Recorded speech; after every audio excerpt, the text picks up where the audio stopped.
قبلہ شاہ صاحب یہ ارشاد فرمائیے گا کہ بنیادی مقاصد کیا ہیں زکوٰۃ کے اور معاشرے پر اس کے کیا اثرات مرتب ہوتے ہیں؟ دیکھیں، زکوٰۃ کا جو بنیادی اور شرعی مقصد ہے کہ آپ پر اللہ رب العالمین جل وعلا نے جس عبادت کو لازم کیا تھا اس سے آپ عہدہ برآں ہو رہے ہیں. اللہ رب العالمین جل وعلا کے فضل سے آپ اس کو ادا کر رہے ہیں، جیسے نماز ادا کر رہے ہیں. ایک تو بنیادی مقصد آپ کا اس کے ساتھ یہ وابستہ ہے. دوسرا یہ فکری طور پر بھی آپ کے اوپر اگر اخلاقی طور پر آپ دیکھیں تو آپ کو زکوٰۃ کی ادائیگی شرعی اعتبار کے ساتھ ساتھ آپ کی اخلاقی اور فکری تربیت کا اس میں ایک بہت بڑا دخل ہے. مال کی لالچ ہی آپ کے اندر تکبر کو پیدا کرتی ہے، حسد کو پیدا کرتی ہے، قتل ہے، دیگر اور چیزیں. معاشرے کے اندر ہر چیز کے فساد کے پیچھے جڑ جو ہے وہ لالچ ہوتی ہے. اور اس میں یہ ہوتا ہے کہ جناب یہ مال میرا ہے، میں یا مال جمع کرنے کی مجھے حرص ہے اور میں نے نہ کسی کو دینا ہے، میں اس کا حقدار ہوں، نہ مجھ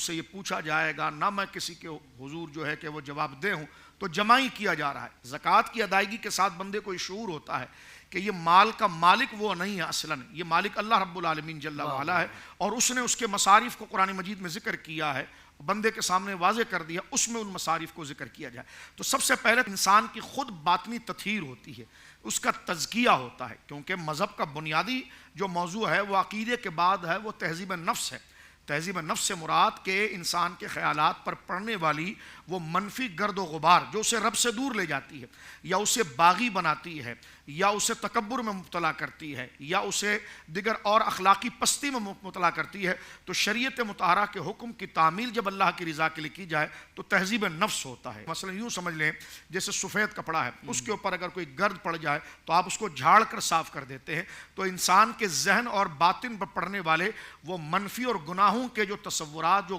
گرد ہے، زکوٰۃ کی اور دیگر عبادات کے ساتھ زکوٰۃ کا جو عمل ہے وہ بندے کی نفس کی جو ہے وہ تہذیب کر دیتا ہے اور بندے کو اخلاق کے اعتبار سے اجلا کر دیتا ہے. اور اس کے اندر سے جب حسد ختم ہوتا ہے، تکبر ختم ہوتا ہے، لالچ ختم ہوتی ہے، تو یقیناً گرد و نواح کے اندر جو اس کے حقوق ہیں، جو لوگ ہیں، ان کا خیال، ان کا تصور اس کے سامنے زندہ ہو جاتا ہے اور وہ ان کے کام آتا ہے. تیسرا مقصد یہی ہے کہ جس میں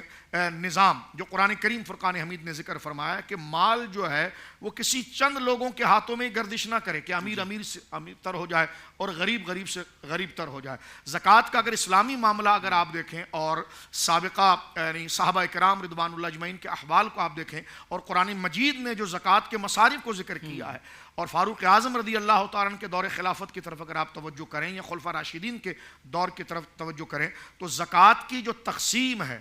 اور اس کی جو تقسیم کا جو سلسلہ ہے، اس کے بعد آپ یہ دیکھتے ہیں کہ جس غربت کے دہانے پر پہنچ کر بندہ خودکشی کی طرف چلا جاتا ہے، نا امیدی کی طرف چلا جاتا ہے، کہ بندے کو فقر علیہ باللہ کفر تک لے جاتا ہے، اور پھر اس کا جو حق ہے وہ اس تک نہیں ملتا، تو اس کا ایک رد عمل، منفی رد عمل معاشرے کے اندر جو ہے وہ باہم کشاکش کا پیدا ہو جاتا ہے. دشمنی ہے، بربریت ہے، افراتفری ہے، چوری ہے، بے شمار یعنی سمجھ لیجئے کہ مفاسد کا دروازہ کھل جاتا ہے. تو زکوٰۃ کی ادائیگی اس کے مصارف کے اندر کر دینے کے بعد اخلاقی طور پر بھی اور معاشرتی طور پر بھی جو مفاسد ہے اس کا دروازہ بند ہو جاتا ہے. تو زکوٰۃ ایک اعتبار سے ان تمام مفاسد کا سد ذرائع میں سے ہے کہ ان تمام مفاسد کو گویا کہ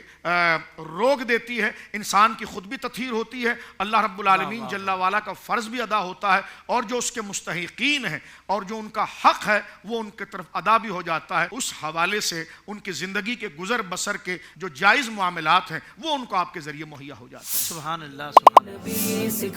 زندگی کے تمام شعبوں میں دینی رہنمائی حاصل کرنے اور آخرت کو بہتر کرنے کے لیے ہمارے YouTube channel Islamic digital studio کو سبسکرائب کر لیں اور بیل آئیکن بھی پریس کر لیں. قرآن سے بھی ملاتا ہے ہمارا